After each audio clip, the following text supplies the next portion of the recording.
अनुराधा वैदिक एस्ट्रोलॉजी में आप सबका अभिनंदन। आज हम बात करेंगे मीन राशि पर, और मीन राशि आपके चार्ट में जिस भाव पर पड़ती है तो उस भाव से आप क्या क्या बता सकते हैं।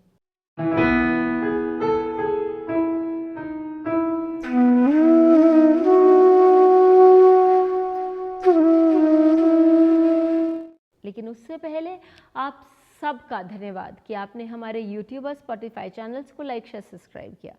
यही नहीं, आपने अपने सुझाव, अपने कमेंट्स वहाँ लिखे। यदि आपने हमें लाइक शेयर सब्सक्राइब नहीं किया तो ज़रूर करें और बेल आइकन भी याद से दबाएं ताकि आपको अपडेट्स निरंतर मिलती रहें।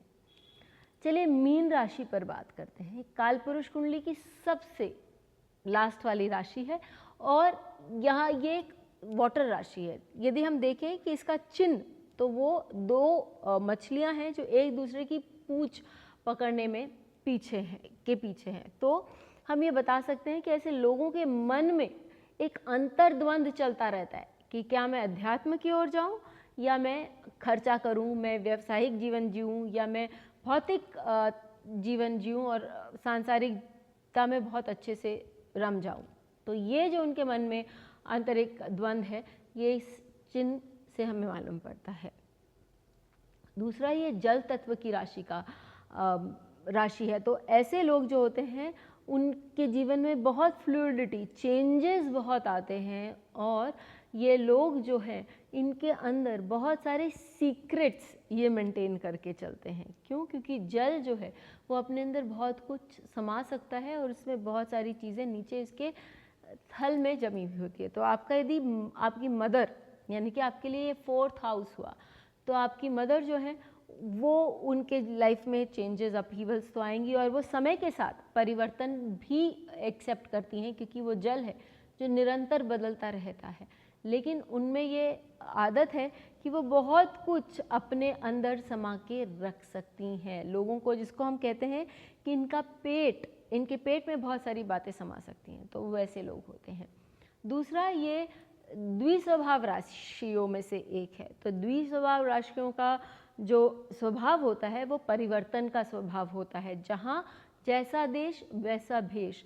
जो जीवन में चल रहा है, जैसा समय आ रहा है, उसके अनुसार अपने आप को बदलना और हर परिस्थिति में अपने आप को ढालने की जो क्षमता है वो इस मीन राशि में है। यदि आपके लिए ये पंचम भाव आता है या तृतीय भाव आता है, तो आप देखेंगे तृतीय भाव वालों के लिए उनके छोटे भाई बहन जो हैं वो परिवेश को समझकर, उस परिस्थिति को समझकर अपने आप उसके अनुसार काम करने लगते हैं, जिसके कारण लोग बोलते हैं कि ये बहुत मॉडर्न है या ये बहुत सहनशील भी है। क्योंकि ये जल तत्व की राशि है तो इसमें स्पिरिचुअलिटी या अध्यात्म जिसे हम कहें वो भी बहुत है और ये लोग अपने कर्म पर बहुत स्ट्रांग नियंत्रण रखते हैं, क्योंकि 12th हाउस नेचुरल ज़ोडिएक का आपका कर्मों के बारे में भी बताता है, कर्मों का जो आपको रिजल्ट्स मिलता है उसके बारे में बताता है। तो आपके लिए यदि ये पंचम भाव आ रहा है तो आपके बच्चे जो हैं वो भी बहुत आध्यात्मिक हैं और अपने कर्मों को सही ढंग से करने की इच्छा रखते हैं। उनका एक सॉफ्ट नेचर भी होता है जो कि शायद वो लोगों के सामने दर्शाते नहीं हैं, लेकिन वो बहुत दरिया दिल होते हैं। समुद्र के समान उनका मन होता है, दूसरों के लिए करने की इच्छा उनमें कूट कूट कर भरी होती है। फिर ये जो साइन है वो एक सॉफ्ट साइन है, एक क्रूर जिसे हम कहेंगे वो नहीं है, एक हीलर की राशि है। तो आप ये दूसरों से बहुत सेंसिटिव होते हैं। यदि कोई भी कुछ सोच रहा होता है या उसका मन उद्विग्न होता है तो ये लोग बहुत जल्दी उस बात को समझ सकते हैं, उनको भांप सकते हैं और सामने वाला कुछ बोले उससे पहले व्यक्ति की मानसिक और इमोशनल स्थिति जो है ये भांप सकते हैं, जान सकते हैं। यदि आपके लिए नवम भाव में आता है तो आपके पिता या आपके गुरु वो बहुत संवेदनशील हैं और दूसरों की बात समझते हैं या दूसरों की जो पीड़ा है वो उनको समझ में आती है और वो उनको, चाहे वो मानसिक रूप से हो, चाहे वो भौतिक रूप से हो, चाहे वो शारीरिक रूप से हो, अपनी पूरी कोशिश करते हैं कि दूसरों की वो मदद कर सकें।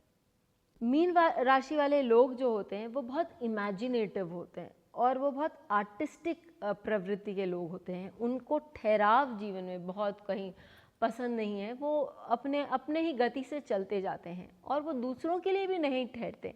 हिंदी इंग्लिश में कहते हैं ना, time and tide wait for none. तो वो लोगों के लिए ठहरते नहीं हैं, वो निरंतर आगे बढ़ते रहते हैं और वो अपने ही एक वर्ल्ड में रहते हैं, आर्टिस्टिक वर्ल्ड में रहते हैं। तो यदि आपके लिए दशम भाव में आता है मीन राशि, तो आप देखेंगे कि आपका वर्क प्लेस वैसा होगा, या आप अपने प्रोफेशन में कुछ आर्टिस्टिक इंक्लिनेशन के प्रति आएंगे, या आप ऐसी चीज़ों में काम करेंगे जहाँ निरंतर बदलाव आता रहता है, जैसे कि फैशन हुआ, पेंटिंग्स हुई, ये सारी चीज़ों में।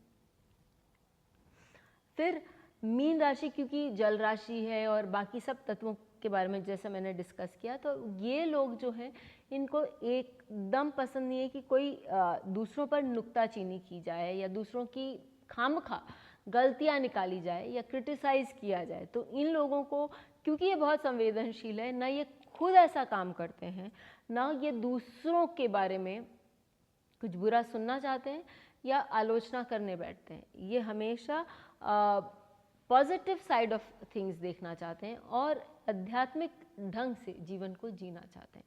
आपका यदि ये 7th हाउस में आता है तो आप देखेंगे कि आपके स्पाउस जो है वो हमेशा पॉजिटिव थॉट प्रोसेस वाले होंगे, दूसरों की नुक्ताचीनी नहीं करना चाहेंगे। 11th लॉर्ड है तो आप ऐसे ग्रुप्स के साथ जुड़ेंगे, आध्यात्मिक ग्रुप के साथ भी जुड़ सकते हैं, जहां आप केवल अपने उत्थान की बात करें और दूसरे के बारे में निंदा आलोचना न करें। इस प्रकार हम देखते हैं कि ये मीन राशि जिस भी भाव में हमारे लिए आती है वो हमारे लिए ये संकेत करती है कि ये व्यक्ति जो है वो बहुत सॉफ्ट नेचर्ड का है और एक पॉजिटिव ड्रीमी एटीट्यूड लेके लाइफ में आगे बढ़ना पसंद। बेल आइकन को दबाएं ताकि आपको वीडियोस की अपडेट मिलती रहे। हमारे वीडियोस को लाइक करें, शेयर करें, उन पर कमेंट करें और हमारे चैनल को सब्सक्राइब करना न भूलें।